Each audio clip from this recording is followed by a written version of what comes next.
Bonjour Danny Dan. Bonjour. Ravi de vous retrouver au Salon Zen de Paris. Vous avez un magnifique stand. Ah, c'est gentil à vous, oui. Et puis j'ai dans les mains votre livre, un de vos livres aux éditions Trédaniel, Guy Trédaniel, Technique d'hypnose pour communiquer et convaincre. Il y en a plusieurs autres aux éditions Trédaniel également. Ouais, oui. Vous en avez combien? Ah, mais il y a Mincir sans privation et Cesser de fumer également sans effort. Voilà. Oui. Alors parlez-nous de l'auto-hypnose. Qu'est-ce que l'auto-hypnose? Qu'est-ce que l'auto-hypnose? C'est d'abord s'hypnotiser soi-même. Ouais. Et par des moyens utilisant des métaphores, des symboles, des paradoxes. Et il y a des petites astuces parce que c'est éviter le combat que nous avons entre notre cerveau gauche et notre cerveau droit. Il vous est arrivé que quelqu'un vous demande de vous prêter de l'argent, enfin, de vous emprunter de l'argent, puis vous avez envie de lui dire non, malgré vous, vous dites oui. Parce que c'est votre ami, vous n'osez pas le contredire. Eh bien, vous êtes mis en conflit entre votre cerveau gauche et votre cerveau droit. Eh bien, avec l'auto-hypnose, au lieu que les deux cerveaux se combattent, on les fait s'associer. Et si bien que ce qui était contre nous devient quelque chose qui marche en notre faveur en permanence. Alors je m'explique. Vous avez une maman qui, par exemple, va dire à son enfant « Arrête de courir, à chaque fois que tu tombes. » Elle voit son enfant qui tombe, mais il fait mal. Arrête de courir, tu vas encore tomber. Elle lui affirme en plus, tu vas tomber. Donc il retombera, pour faire plaisir à maman inconsciemment. Alors que si sa mère lui disait, mon chéri, viens ici, je te raconte une petite histoire. Elle lui raconte la fable de La Fontaine, le lièvre et la tortue, qui termine par rien ne sert de courir, il faut partir à point. Le petit enfant va s'identifier à cette jolie tortue là qu'on peut tenir dans la main, qui mange sa petite feuille de salade, il a la tête de E.T. C'est plus sympa que le lièvre qui nous griffe et qui nous mord. Donc, il fera une identification. Alors que beaucoup de parents, par exemple, vont dire « ne pense pas à ceci ». Si je vous dis ici, ne pensez surtout pas à une Ferrari rouge. Vous n'y pensiez pas avant, maintenant vous y pensez parce que j'en ai parlé. Ouais. La plupart des parents, c'est ce qu'ils disent. Ne fais pas ci, ne fais pas ça. Donc ils sont dans la négation. Eh bien, avec l'hypnose et l'auto-hypnose, nous apprenons à entrer en nous de manière positive, à être en permanence avec du positif. D'accord, mais quelle est la différence entre, à ce moment-là, les affirmations positives et l'auto-hypnose? L'affirmation positive est un élément de l'auto-hypnose. Dans l'auto-hypnose, on utilise des métaphores, comme je viens de vous dire, on utilise des paradoxes, on utilise des symboles, on utilise les 5 sens. Si je vous dis quelque chose, il faut savoir que nous avons tous un canal privilégié. Il y a des gens qui fonctionnent visuellement, d'autres qui fonctionnent auditivement, d'autres qui retiennent mieux ce qu'ils ont touché, palpé, qui sont kinesthésiques, d'autres c'est plutôt des olfactifs ou des gustatifs. Si vous êtes une visuelle et que je vous dis tu vois ce que je veux dire, ça vous parle. Mais si vous êtes une auditive et je vous dis tu vois ce que je veux dire, vous allez me répondre non mais je l'ai entendu. Et si vous êtes une kinesthésique, vous allez dire je saisis ce que vous voulez me dire. Si vous êtes une olfactive, vous direz je le sens bien ce que vous me dites. Si vous êtes une gustative, votre propos a du goût, ou au contraire, me dégoûte. Donc, voilà.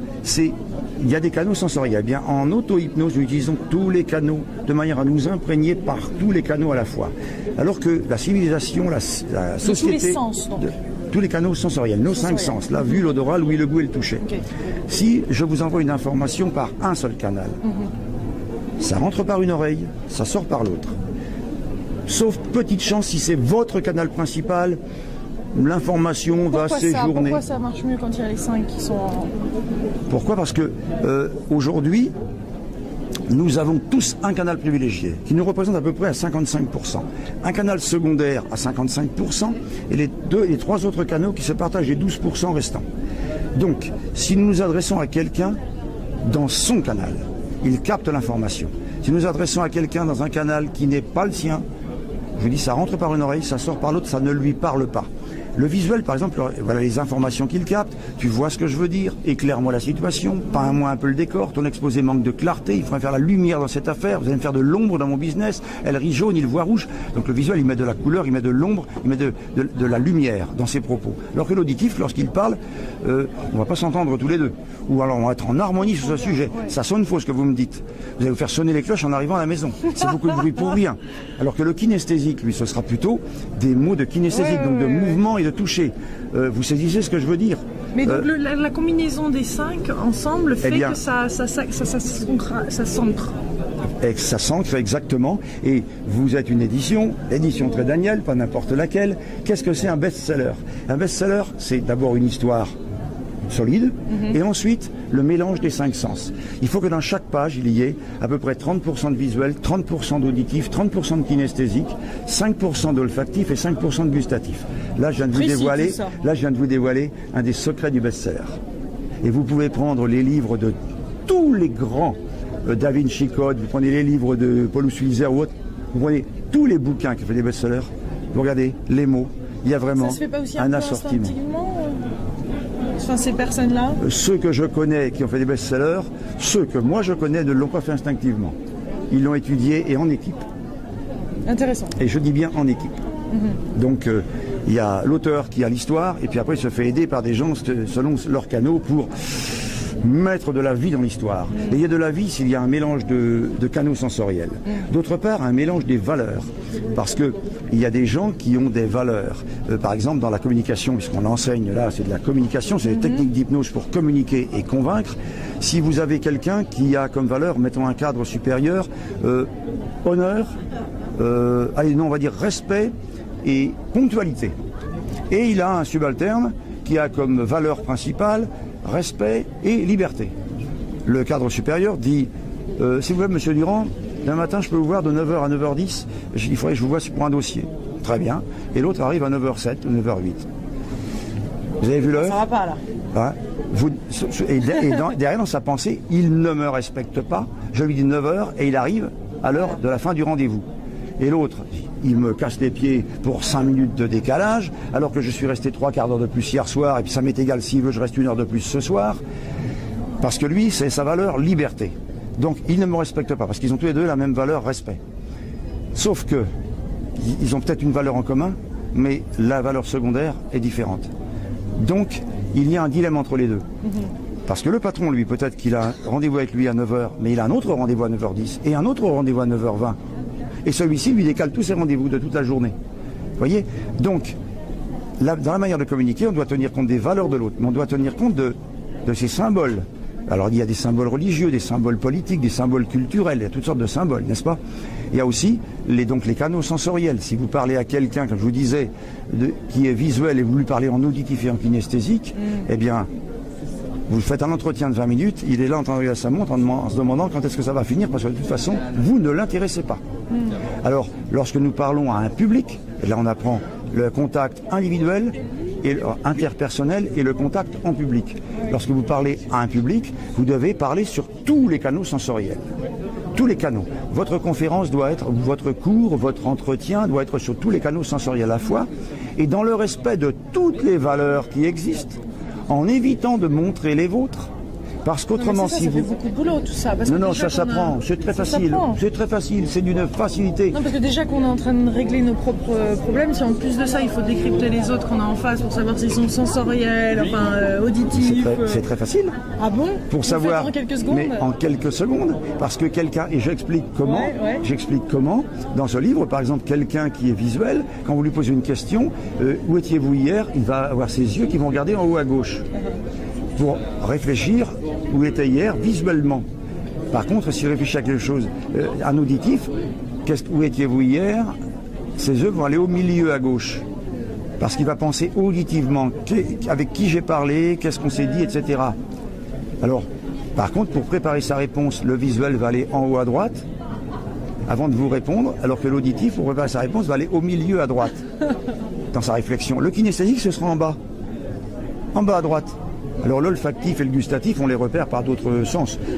Il y a, par exemple, le gustatif, quand vous lui dites quelque chose et puis que vous le voyez faire, c'est qu'il n'est pas d'accord avec ce que vous venez de lui dire. Ouais. Par contre, vous lui dites quelque chose, il fait. Mais est-ce qu'on peut l'être plusieurs à la fois? Oui, deux. Nous sommes 2 canaux sensoriels, je vous l'ai dit. L'un des canaux à 55% environ, un second canal à peu près à 33%, et les 3 autres canaux qui se partagent le restant. Donc, il faut parler à quelqu'un sur ces 2 canaux principaux. D'accord. Et quand on veut donc pas seulement communiquer avec les autres, mais faire ce travail-là sur nous?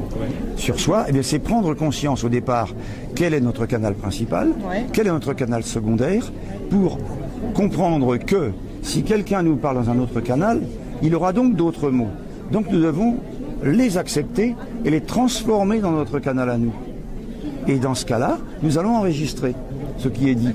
Et par exemple, pour apprendre une langue étrangère, si vous apprenez une langue étrangère et que les phrases qu'on vous donne, ce ne sont que des phrases auditives, et que vous êtes un visuel, vous allez ramer pendant des journées sur les mêmes phrases, vous n'en capterez aucune, elles ne rentreront pas dans votre mémoire.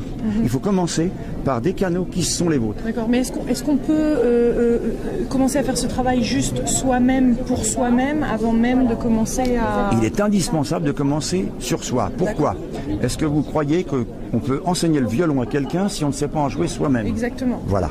Donc il est indispensable ce qu'on apprend à communiquer avec soi-même, donc à comprendre nos canaux sensoriels, à comprendre nos valeurs, à comprendre comment nous fonctionnons pour admettre le fonctionnement des autres. D'accord. Donc là, le dialogue est entre quoi et quoi, en fait, à l'intérieur de nous? Le dialogue est de l'inconscient à l'inconscient. De l'inconscient à l'inconscient. Alors il y a, ce qu'on enseigne dedans, la synchronisation. Par exemple, en ce moment, figurez-vous que je suis en état de faiblesse vis-à-vis de vous. Ah. Oui. Je suis en état de faiblesse parce que je suis à votre droite. Et qu'en plus, vous êtes plus grande que moi. Donc, psychologiquement, heureusement que je n'ai rien, je ne dois pas convaincre de quoi que ce soit, sinon je vous aurais mis de l'autre côté. Eh oui, je vous aurais mis de ce côté-ci pour vous avoir à ma droite. Et de même que quelqu'un qui rentre en scène, un acteur, un comédien, s'il rentre avec le public à sa droite, il va mieux les convaincre. Alors que s'il rentre avec le public à sa gauche, il va avoir du mal à les convaincre. Et pour quitter une salle en public, par exemple, on entre avec le public à droite, donc par le côté gauche de la scène, on va dire, et on sort par l'autre côté pour garder le public à droite au moment de la sortie. Sinon, c'est comme une impolitesse. Vous savez, si je vous serre la main, ce sera la main droite. Même les gauchers serrent la main droite. Si vous serrez la main gauche, il y a un petit problème. Ouais. Voilà. Donc c'est la main droite qui est la main polie. De même, si vous faites, alors je vais le faire haut parce que si vous accueillez quelqu'un, c'est toujours de la gauche vers la droite. Voilà, ok. Alors que si vous faites ça, bon, mais pour vous avez compris ce que ça veut dire. Pour revenir à nous-mêmes, oui. Donc c'est du conscient, de l'inconscient à l'inconscient. Voilà. Disons qu'à partir du moment du conscient, de l'inconscient à l'inconscient. Par exemple, vous n'êtes pas conscient de des mouvements que vous faites. Non. Ils ne sont pas calculés. Non. Ils ne sont pas calculés, vos mouvements. Vous les oubliez. Vous en oubliez même le micro. D'accord? Donc nous sommes dans des mouvements inconscients. Nous faisons plein de mouvements lorsque nous parlons. Ils sont inconscients. Si l'autre se synchronise sur nous, fait les mêmes mouvements que nous, bien, nous faisons une identification à lui, il nous est tout de suite sympathique. Ouais. Alors que si on fait des mouvements contraires, il nous est antipathique. C'est pour ça que moi ici, par exemple, je me synchronise sur vous. Ouais. Hein, vous voyez, nous avons les mêmes positions. C'est vrai, il a pris la même position. La même position que vous. Ou j'ai pris la même que vous. Non, c'est... Vous le faites consciemment. Bah oui, moi je suis habitué, disons. D'accord, donc vous amenez l'inconscient au conscient. Voilà. Pour vraiment voir ce qui se passe. Pour influencer l'autre. Et influencer l'autre. Mais ou s'influencer soi-même, mais avec intégrité, bien entendu. Voilà, influencer l'autre. Quand je dis influencer, vous savez, une maman... C'est plus en osmose, plus en... Voilà, une maman ou un papa influence son enfant, d'accord? Il essaye même de convaincre son enfant. Et même bien souvent maladroitement en imposant, comme vous venez de dire. Alors que tous les parents, en fait, conditionnent leur enfant, consciemment ou inconsciemment. Mais ils le conditionnent avec une idée noble, l'idée d'aider l'enfant à réussir sa vie, vous êtes bien d'accord? L'idée à être performant à l'école, l'idée d'aller toujours plus haut, d'être le meilleur. C'est quand même du conditionnement. Donc il faut voir le mot conditionnement dans l'esprit, dans l'état positif, parce que c'est le même conditionnement utilisé par les sectes, je vous signale. Mais c'est le même conditionnement utilisé par un thérapeute qui veut influencer son patient à aller mieux. Donc, influencer, mais bien sûr avec intégrité, ça va de soi. N'est-ce pas? Et alors, la petite différence avec l'hypnose, donc là, par contre, c'est avec quelqu'un d'autre? Ce sont des outils de l'hypnose. La PNL, programmation neurolinguistique, est un des outils de l'hypnose. L'EMDR, qu'on appelait en 1969, parce que ça a été en 83, Francine Shapiro qui a appelé cette technique l'EMDR, et existe depuis bien avant. Je l'ai appris en 69, moi, dans un groupe initiatique. On appelait ça, à l'époque, le mouvement oculaire bilatéral. Pour dépotentialiser le conscient. C'est pas d'aujourd'hui. Et ce qui est la PNL inventée par Grinder et Bandler, également début des années 80, je l'ai appris en 72, moi à l'époque, dans le même groupe initiatique un peu discret, où on apprenait la synchronisation sur l'autre. mais la synchronisation verbale et la synchronisation gestuelle et la synchronisation d'attitude. Pour et même un politicien, puisque même le général de Gaulle, si vous avez l'occasion de pouvoir regarder des films, des vieux films sur la chaîne Histoire du général de Gaulle, eh bien, le général de Gaulle, lorsqu'il se synchronisait sur ceux qui posaient les questions. Et son professeur était Jean Yonel, professeur d'art dramatique au conservatoire à Paris. Donc, même le général de Gaulle, qui a été le premier homme politique à utiliser la télévision, connaissait ces méthodes. Ouais. Là, je dévoile un scoop. Ouais, c'est très très intéressant. Et donc en fait, donc tout ça, ça fait partie de l'hypnose. Ce sont des outils de l'hypnose, hein. Des outils d'hypnose. La métaphore. Il y a différents degrés ensuite d'hypnose, non? Non, il y a la transe. Je n'aime pas le mot degré parce que il y a effectivement, niveau, on va dire des niveaux si vous voulez, mais quand vous avez un coureur cycliste qui fait le Tour de France cycliste sous auto-hypnose, il n'est pas endormi. Bien entendu, il y en a. Alors, vous avez Schumacher qui a avoué récemment que toutes ses victoires en course automobile, il les a eues sous auto-hypnose. Non, rien à voir avec la méditation. Non, auto-hypnose. Moi j'ai plein de sportifs, puisque vous avez, il y a mes amis Loïc Perron, comme Laurent Bourgnon, les navigateurs, à qui j'ai enseigné par auto-hypnose à récupérer plus rapidement en sommeil, à régler leur cycle de sommeil pour ne dormir que 30 minutes par jour sur leur bateau quand ils sont en transat solitaire. Mais c'est pas d'aujourd'hui, ça date 30 ans en arrière, on va dire. Et plus même. D'accord. Et donc, mais il n'y a pas quand même différents niveaux d'hypnose? Non, il y a des états différents. Il y a des états différents. Mais il n'y a pas, je n'aime pas le mot niveau parce que on peut, par exemple, hypnotiser quelqu'un dans une poignée de main en 5 secondes le faire tomber par terre. C'est pas une hypnose profonde, c'est un sommeil instantané, mais qui n'est pas une hypnose profonde. Alors que un coureur cycliste qui monte un col en vélo en étant sous auto-hypnose, c'est une hypnose nettement plus évoluée, avec beaucoup plus de paramètres en jeu pour éliminer sa douleur et se visualiser déjà avec la victoire, etc. C'est bon ça. Ah oui. Nous avons ici dans notre équipe, on a un coach sportif qui est marathonien, qui a fait les championnats du monde de VTT. On a un autre coach sportif qui a été champion du monde de Jiu-Jitsu, champion du monde de Kung Fu. Il a été champion d'Europe en judo. Donc c'est plus efficace parce que on va au-delà du cerveau, on va au-delà des émotions, on va au-delà des barrières que normalement on s'impose, qui ne permettent pas que ça soit autant. Nous mettons des barrières. Pourquoi? Parce que la plupart des gens sont dans le vouloir. Je veux, donc je peux. La plus grande erreur qui soit. Ça vous est arrivé qu'on vous demande, j'ai vu votre prénom Lilou. Lilou, est-ce que tu te rappelles, comment s'appelle ton voisin, le type à la voiture rouge?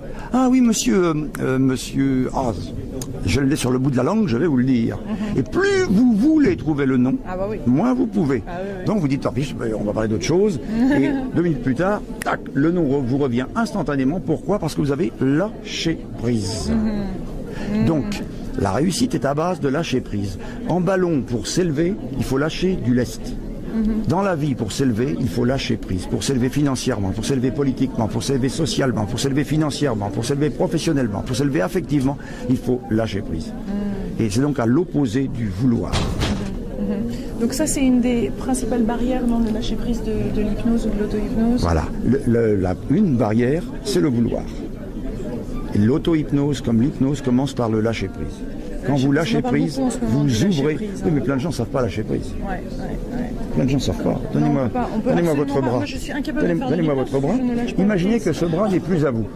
Il n'est plus à vous, il est à moi. D'accord? Je vais lâcher. Pourtant, il n'est pas tombé. Prenez mon bras. Soulevez-le. Soulevez-le. Vous lâchez quand vous voulez. Il tombe. Ça, c'est du lâcher prise. Vous ne lâchez pas prise, je vous le rends. C'est pour ça que quand je fais de l'hypnose, moi ça marche pas. Vous seriez capable de m'hypnotiser là? Mais bien entendu. En combien de temps? Mais ça dépend, on fait ce qu'on veut. Là, on n'a pas les micros, il faut les attacher. On n'a pas les micros d'appeler. Voilà. Donc ça aurait été intéressant de voir. On hypnotise en quelques secondes. On fait tomber quelqu'un. On peut faire. Il y a plein de choses. On peut anesthésier quelqu'un. Pour anesthésier quelqu'un, chez nous à l'école, on a le docteur Gomez qui fait les anesthésies instantanées, de 15-20 secondes, pour une opération qui va durer plusieurs heures. On n'a pas besoin du moindre produit anesthésiant. Alors que je vois des gens qui vendent des soi-disant cours d'hypnoanesthésie, mais où on met quand même de l'anesthésiant. C'est de l'hypnosédation, comme on enseigne en Belgique, ou de la sophro-analgésie, mais l'hypno-anesthésie pure, sans le moindre produit, tel que nous l'enseignons nous, il faut 15 secondes. Et la personne ne souffre pas. Et ne souffre pas pourquoi? Parce que nous avons fait un cumul de ces 5 sens sur autre chose que sa souffrance. Si vous voulez, ça vous est arrivé de bricoler chez vous, et de vous pincer le doigt dans une porte ou de vous filer un coup de marteau, n'est-ce pas, sur le bout du doigt. D'accord? Et puis, vous frottez le doigt en jurant tous les noms d'oiseaux, et vous remettez à votre travail parce que vous êtes très pressé, et puis vous arrivez au soir. Vous n'avez donc plus pensé du tout à votre blessure. Vous arrivez le soir prendre la douche pour sortir avec les amis au restaurant, puis vous... Oh, il est noir mon ongle. Oh bon sang, ça fait mal ce truc. Et vous mettez une poupée au bout du doigt, vous avez mal toute la soirée, alors que vous n'y avez pas pensé une seule seconde de tout après-midi, parce que vos 5 sens étaient mobilisés sur autre chose. Donc, l'auto-hypnose, c'est apprendre, en partie, à mobiliser ses sens dans des directions précises, choisies par nous, pour ne pas être dans nos problèmes, déjà au départ. Par exemple, en communication, pour ne pas être dans le trac, la peur de parler en public, la peur de s'adresser à une personne du sexe opposé, la peur de parler devant son patron, la peur d'être devant un professeur, devant un examinateur, la peur d'un entretien d'embauche, la peur de faire un petit discours de quelques mots devant un groupe, le club de sport ou la famille.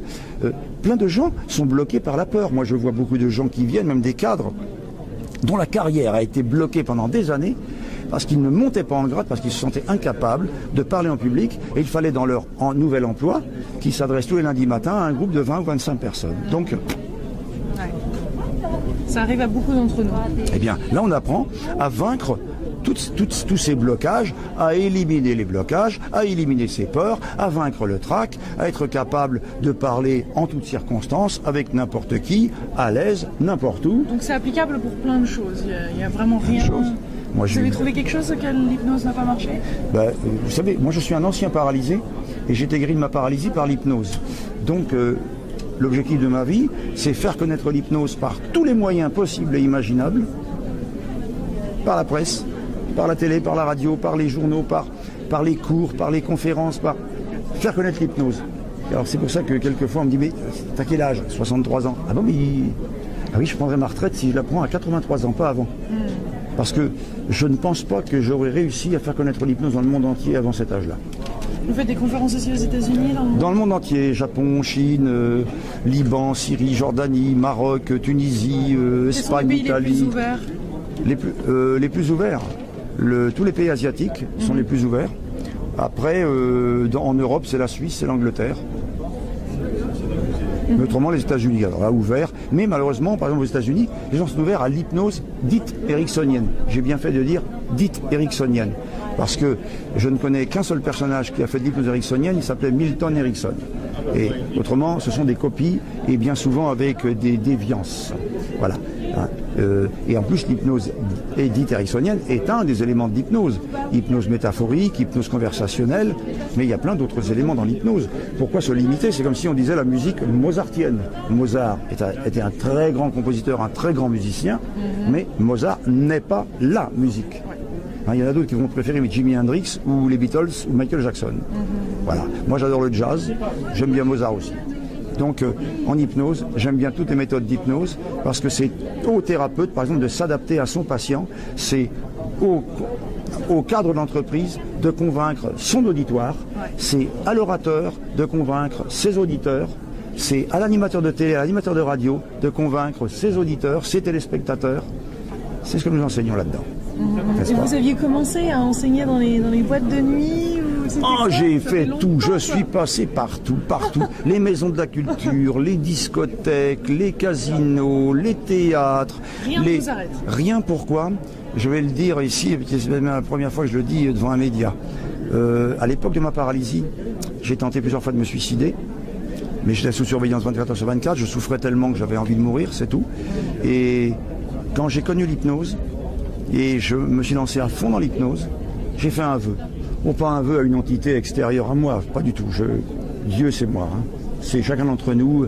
Je crois en l'homme et pas en quelque chose qui vient de l'extérieur. Donc, je me suis fait un vœu que si j'arrivais à guérir de ma paralysie par l'hypnose, je ferai connaître l'hypnose dans le monde entier par tous les moyens possibles et imaginables, quels qu'ils soient, et que j'accepterai tout ce qu'on me proposerait dans ce domaine. Je vous dis sincèrement que plusieurs fois j'ai eu l'occasion de regretter.